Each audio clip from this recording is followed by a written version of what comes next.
Your person is not okay without you. Someone is hiding the truth.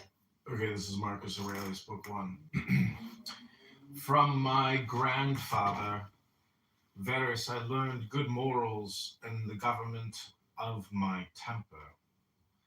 From the reputation and remembrance of my father, modesty and a manly character. From my mother, piety and beneficence, and abstinence, not only from evil deeds, but even from evil thoughts, and further, simplicity in my way of living, far removed from the habits of the rich. From my great-grandfather, not to have frequented public schools, and to have had good teachers at home, and to know that on such things a man should spend liberally. From my governor, to be neither of the green nor of the blue party at the games and the circus, nor partisan either of the Palmularius or the Scutarius at the gladiators' fights. From him, too, I learned endurance of labor, and to want little, and to work with my own hands, and not to meddle with other people's affairs, and not to be ready to listen to slander. From Diognetus, not to busy myself about trifling things, and not to give credit to what was said by miracle workers and jugglers about incantations and the driving away of daemons and such things, not to breed quails for fighting, nor to give myself up passionately to such things, and to endure freedom of speech, and to have become intimate with philosophy, and to have been a hearer first of Bacchius, then of Tandasus and Marcianus, and to have written dialogues in my youth, and to have desired a plank bed and skin, and whatever else of the kind belongs to the Grecian discipline. From Rusticus I received the impression that my character required improvement and discipline, and from him I learned not to be led astray to sophistic emulations, nor to writing on speculative matters, nor to delivering little hortatory orations, nor to showing myself off as a man who practices much discipline, or does benevolent acts in order to make a display, and to abstain from rhetoric and poetry and fine writing, and not to walk about in the house in my outdoor dress, nor to do other things of the kind, and to write my letters with simplicity, like the letter which Rusticus wrote from Sinuessa to my mother, or with respect to those who have offended me by words, or done me wrong, to be easily disposed, to be pacified and reconciled, as soon as they have shown a readiness to be reconciled, and to read carefully, and not to be satisfied with a superficial understanding of a book, nor hastily to give my assent to those who talk overmuch. And I am indebted to him for being acquainted with the discourses of Epictetus, which he communicated to me out of his own collection. From Apollonius I learned freedom of will and undeviating steadiness of purpose, and to look to nothing else, not even for a moment, except to reason, and to be always the same in sharp pains, on the occasion of the loss of a child, and in long illness, and to see clearly in a living example that the same man can be both resolute in yielding, and not peevish in giving his instruction, and to have had before my eyes a man who clearly considered his experience and his skill in expounding philosophical principles as the smallest of his merits. And from him I learned how to receive from friends what are esteemed favors, without being either humbled by them or letting them pass unnoticed.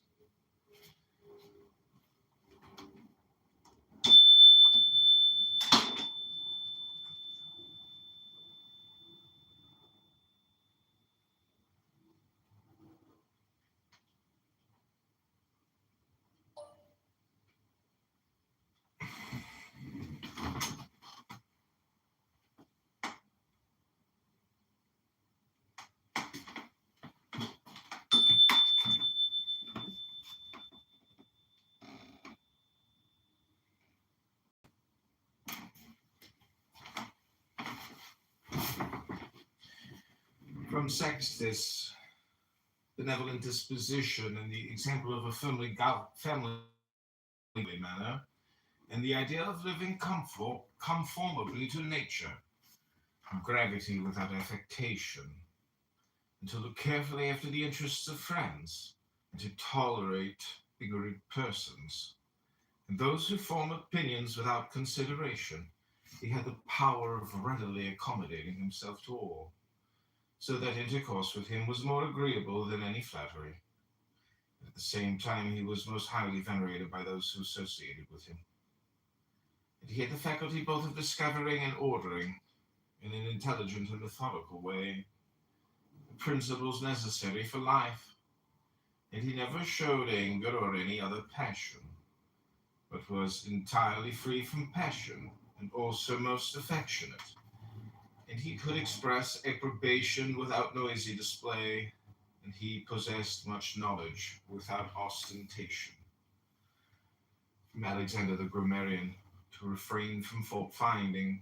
and not in a reproachful way to chide those who uttered any barbarous or solecistic or strange sounding expression, but dexterously to introduce the very expression which ought to have been used, and in the way of answer or giving confirmation, joining in an inquiry about the thing itself, not about the word or by some other fit suggestion. From Fronto, I learned to observe what envy and duplicity and hypocrisy are in a tyrant, and that generally those among us who are called patricians are rather deficient in paternal affection. From Alexander the Platonic, but frequently nor without necessity to say to anyone, or to write in a letter that I have no leisure, nor continually to excuse the neglect of duties required by our relation to those with whom we live, by alleging urgent occupations. From Catullus, or to be indifferent when a friend finds fault, even if he should find fault without reason, but to try to restore him to his usual disposition, and to be ready to speak well of teachers, as it is reported of Domitius and Athenodotus, and to love my children truly. From my brother Severus, to love my kin, and to love truth, and to love justice, and through him I learned to know Thracia, Helvidius, Cato, Dion, Brutus, and from him I received the idea of a polity, in which there is the same law for all, a polity administered with regard to equal rights, freedom of speech, and the idea of a kingly government, which respects most of all the freedom of the governed. I learned from him also consistency and undeviating steadiness in my regard for philosophy, and a disposition to do good, and to give to others readily, and to cherish good hopes, and to believe that I am loved by my friends. And in him I observed no concealment of his opinions with respect to those whom he condemned, and that his friends had no need to conjecture what he wished or did not wish, but it was quite plain. From Maximus I learned self-government, and not to be led aside by anything, and cheerfulness in all circumstances, as well as in illness, and a just admixture in the moral character of sweetness and dignity, and to do what was set before me without complaining. I observed that everybody believed that he thought as he spoke, that in all that he did he never had any bad intention, and he never showed amazement and surprise, and was never in a hurry, and never put off doing a thing, nor was perplexed, nor dejected, nor did he ever laugh to disguise his vexation. Nor, on the other hand, was he ever passionate or suspicious. He was accustomed to do acts of beneficence, and was ready to forgive. He was free from all falsehood. He presented the appearance of a man who could not be diverted from right, rather than of a man who had been improved. I observed, too, that no man could ever think he was despised by Maximus, or ever venture to think himself a better man. He had also the art of being humorous in an agreeable way. In my father I observed mildness of temper, and unchangeable resolution in the things which he had determined after due deliberation, and no vainglory in those things which men call honors, and a love of labor and perseverance, the readiness to listen to those who had anything to propose for the common weal, and undeviating firmness in giving to every man according to his deserts, and a knowledge derived from experience of the occasions for vigorous action and for remission. And I observed that he had overcome all passion for boys. He considered himself no more than any other citizen, and he released his friends from all obligation to sup with him or to attend him of necessity when he went abroad, and those who had failed to accompany him, by reason of any urgent circumstances, also found him the same. I observed, too, his habit of careful inquiry in all matters of deliberation, and his persistency and that he never stopped his investigation through being satisfied with appearances which first present themselves, and that his disposition was to keep his friends, not to be soon tired of them, nor yet to be extravagant in his affection, and to be satisfied on all occasions and cheerful, and to foresee things a long way off, and to provide for the smallest, without display, and to check immediately popular applause and all flattery, and to be ever watchful over the things which were necessary for the administration of the empire, and to be a good manager of the expenditure, patiently to endure the blame which he got for such conduct. And he was neither superstitious with respect to the gods, nor did he court men by gifts or by trying to please them, or by flattering the populace. But he showed sobriety in all things and firmness, never any mean thoughts or action, no love of novelty, and the things which conduce in any way to the commodity of life, and of which fortune gives an abundant supply. He used without arrogance and without excusing himself, so that when he had them, he enjoyed them without affectation. And when he had them not, he did not want them. No one could ever say of him that he was either a sophist, or a homebred flippant slave, or a pedant. But everyone acknowledged him to be a man ripe, perfect, above flattery, able to manage his own and other men's affairs. Besides this, he honored those who were true philosophers. He did not reproach those who pretended to be philosophers, nor yet was he easily led by them. He was also easy in conversation, and he made himself agreeable without any offensive affectation. He took a reasonable care of his body's health, not as one who was greatly attached to life, nor out of regard to personal appearance, nor yet in a careless way, but so that through his own attention he very seldom stood in need of the physician's art, or of medicine, or external applications. He was most ready to give way without envy to those who possessed any particular faculty, such as that of eloquence, or knowledge of the law, or of morals, or of anything else, and he gave them his help, that each might enjoy reputation according to his deserts. And he always acted conformably to the institutions of his country, without showing any affection of doing so. Further, he was not fond of change, nor unsteady, but he loved to stay in the same places, and to employ himself about same things. And after his paroxysms of headache, he came immediately fresh and vigorous to his usual occupations. His secrets were not but very few, and very rare. These only about public matters. He showed prudence and economy in the exhibition of the public spectacles and the construction of public buildings, his donations to the people, and in such things, for he was a man who looked to what ought to be done, not to the reputation which is got by a man's acts.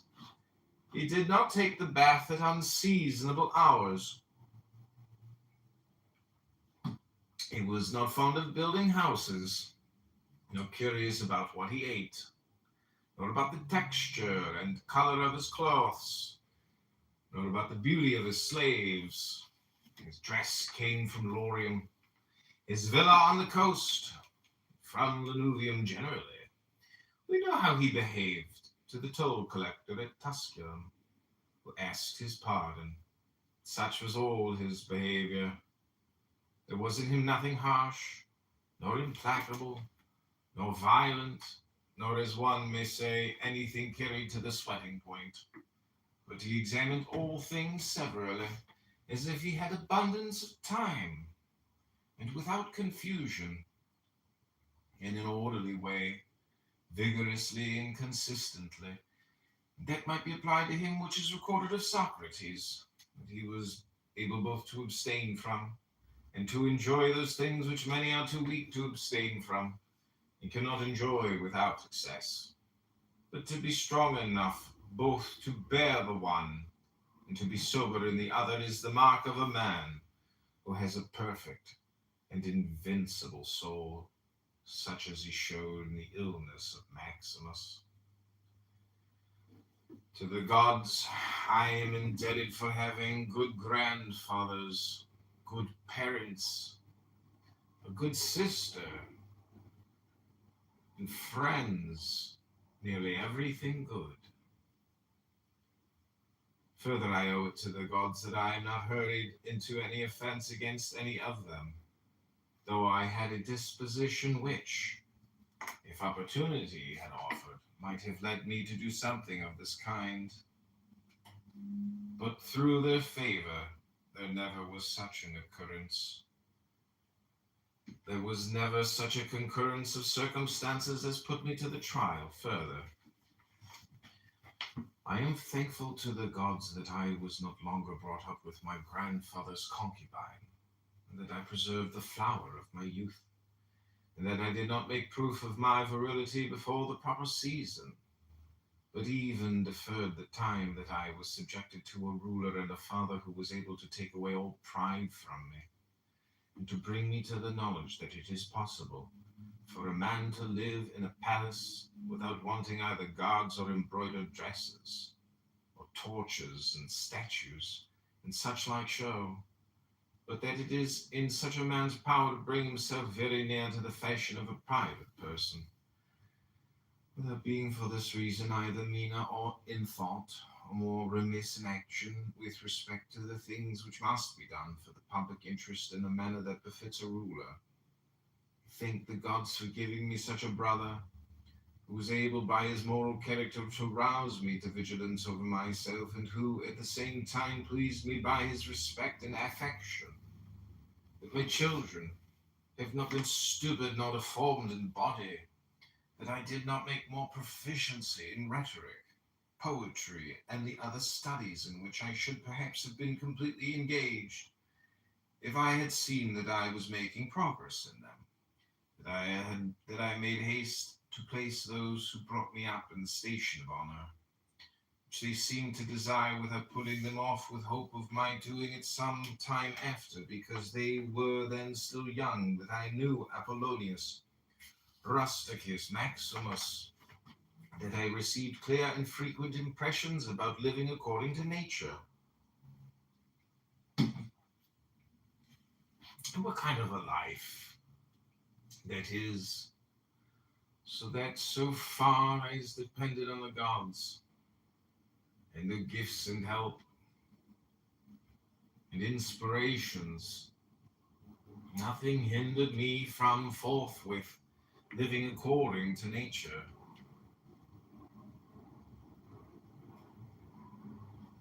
Though I still fall short of it through my own fault, through not observing the admonitions of the gods, and I may almost say their direct instructions, that my body has held out so long in such a kind of life that I never touched either Benedicta or Theodotus, that after having fallen into amatory passions I was cured,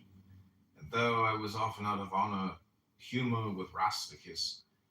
I never did anything of which I had occasion to repent, that though it was my mother's fate to die young, she spent the last years of her life with me, that whenever I wished to help any man in his need, or on any other occasion, I was never told that I had not the means of doing it. To myself the same necessity never happened, to receive anything from another, that I have such a wife, so obedient, so affectionate, and so simple, that I had abundance of good masters for my children, and that remedies have been shown to me by dreams, both others, and against blood spitting and giddiness, and that when I had an inclination to philosophy, it did not fall into the hands of any sophist, that I did not waste my time on writers of histories, or in the resolution of syllogisms, or occupy myself about the investigation of appearances in the heavens, for all these things require the help of the gods and fortune.